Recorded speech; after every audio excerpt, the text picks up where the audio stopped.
Okay, so the federal government is shut down. Again, it's costing billions, services are threatened, and honestly, it really shows the dysfunction deep inside the system. Yeah, but at the exact same time, the president's overseas, thousands of miles away, landing these huge trade deals, Yeah. even brokering peace. Right. It's this incredible split screen. You've got paralysis at home, but high stakes action abroad. Which one actually matters more in the long run? The big deals or keeping the domestic gears turning? That's really the core question we're tackling today. We're doing a deep dive, looking into your source material, which spells out the, frankly, enormous costs and the chaos of this government paralysis. We'll look at the 2018-2019 shutdown, compare it to this 2025 crisis. Exactly. And contrast that domestic failure, really set it against the quantifiable success President Trump is having on this Asia trip.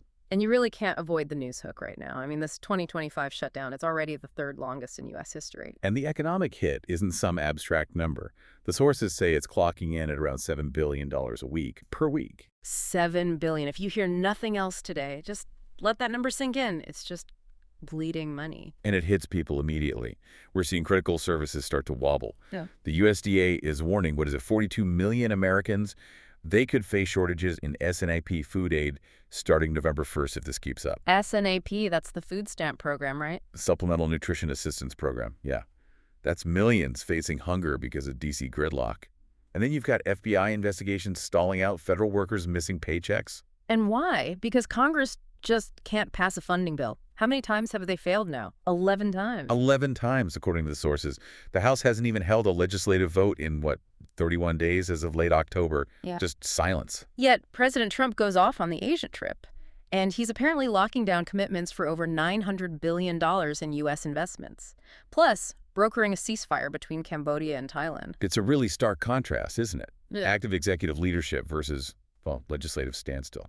Let's start with the domestic side, the crisis here, because it tells us something pretty profound about how this system works or doesn't work. Right. Most people probably assume, okay, government shuts down, we save money.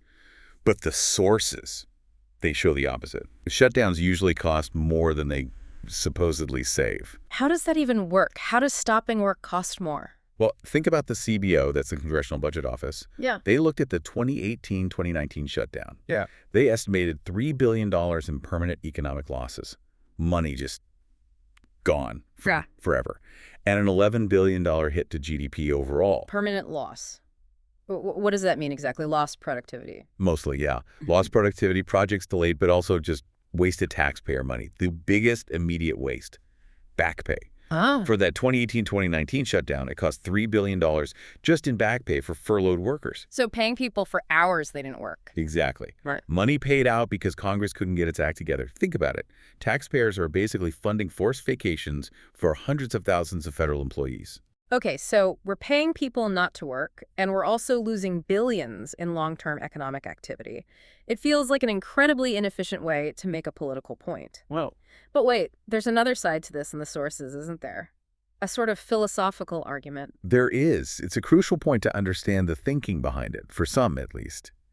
Michael Schindler, for instance, argued that sometimes shutdowns are, necessary. Necessary. How so? The argument is that they force the country to admit that the ideological splits are just so deep that governing normally is almost impossible. So the gridlock isn't a bug, it's a feature, a resistance signal.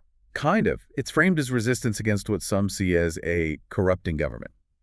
So the pain of the shutdown, in that view, isn't just pain. It's the system forcing some kind of major, maybe even cleansing reckoning. It's definitely a major financial pain. And it's not just the back pay. It hits local businesses hard, right? Immediately. Small government contractors, the ones who depend on federal gigs, they lost $2.3 billion in revenue just 34 days into that last big shutdown. And you see it in towns with lots of federal workers, like Ogden, Utah.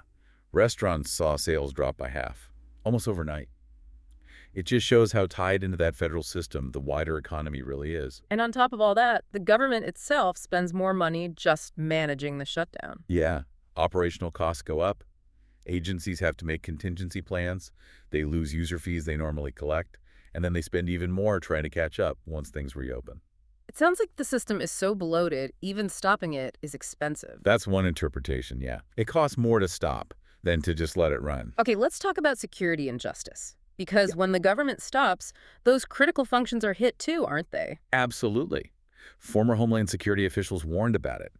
A funding lapse strains counterterrorism, cybersecurity, the core defenses. And the FBI. Their investigations stall. Criminal, counterintelligence, counterterrorism, they all get put on hold or slowed down. The FBI director back then called the 5-week shutdown mind-boggling and unfair. Agents couldn't even get basic training done. And what about the border? You mentioned CBP and ICE. Right. Nearly 100,000 Customs and Border Protection and ICE employees worked without pay during the 2018-2019 crisis. Think about the morale hit there. Plus, staffing shortages potentially impacting security at federal prisons. And for just, regular folks, basic services start to fail too. Definitely. The regulatory side takes an immediate hit. The FDA Food and Drug Administration, they had to limit food safety inspections. Only high-risk places got checked. So if you were deemed low risk, no checks. No checks. And the EPA, same story. They stopped inspecting thousands of industrial sites, chemical plants, power plants for pollution violations. And transportation. Safety suffers. The NTSB, the National Transportation Safety Board, they had to delay 97 crash investigations. We even saw flight disruptions because air traffic controllers were working unpaid. The whole system just isn't designed for a sudden stop. Okay, the domestic picture is pretty clear. Systemic failure, really expensive, impacts everyone. But like we said, this gridlock didn't stop everything. No. Let's pivot to that other side of the screen.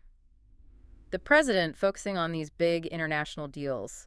I know Schumer criticized him for, quote, skipping town. Yeah, that was the line. But the administration's argument seems to be that this is the president's core job, strategic foreign policy, the stuff only the executive can really do. And what's really striking is the immediate return on that focus you can point to in the sources. Yeah. In Japan and South Korea, they're talking about potentially $900 billion in investments coming to the U.S. for factories, projects. $900 billion. That number dwarfs the weekly shutdown cost, doesn't it? By a huge margin. But it's not just a gift, right? Well, The sources say this is hardball negotiation. absolutely. These investments are tied to the U.S. easing planned tariffs, dropping them from 25% down to 15%. So using tariffs, which have been central to the America First idea, as leverage. Exactly. Using them to push allies to invest here in American manufacturing and help bring down those trade deficits. It's very transactional, very strategic. And there's diplomatic complexity too, right? Especially in Japan. For sure. The president's meeting the new Japanese PM, Sanai Takaichi. She's seen as a conservative, a protege of Shinzo Abe. Yeah. Building a relationship there is key, especially since, according to reports, the president respects strong leaders with strong opinions. Getting that $900 billion isn't just about the numbers, it's navigating these really intense relationships. And that transactional approach, using economic pressure, it's showing up in pure diplomacy too. Yeah, look at the Cambodia-Thailand situation. The president's in Malaysia overseeing the signing of an expanded ceasefire. Which he brokered. And the sources are pretty clear. He used the threat of withholding trade agreements to push them towards that deal. So economic leverage driving peace talks. That seems to be the model. And then there's the China meeting. That's obviously huge. Absolutely essential. Yeah. Regardless of the noise back home, that meeting with Xi Jinping is critical for economic stability. Trying to de-escalate the trade war, forge a complete deal. You can't just put that on hold because of domestic politics. And the key goals there are very much focused on direct American interests, aren't they? Entirely. Pressing China to buy more soybeans, that's huge for American farmers hit by the trade disputes. Right. And securing cooperation on stopping fentanyl trafficking. That's a direct safety issue for Americans. These are core national priorities. You just can't pause them. Okay, so let's tie these two threads together. What does it all mean when you put the domestic chaos next to the foreign policy action? Well, the contrast is just incredibly stark, isn't it? You've got Congress basically achieving nothing for over a month, total gridlock. 31 days without a legislative vote in the House. Right. And then you have the executive branch out there actively securing billions in potential investment, brokering actual peace deals, stuff with tangible, measurable outcomes. So for you, our listener, what's the takeaway here from the sources? It feels like a lesson in governing priorities. I think so. The domestic dysfunction. It has a real steep cost.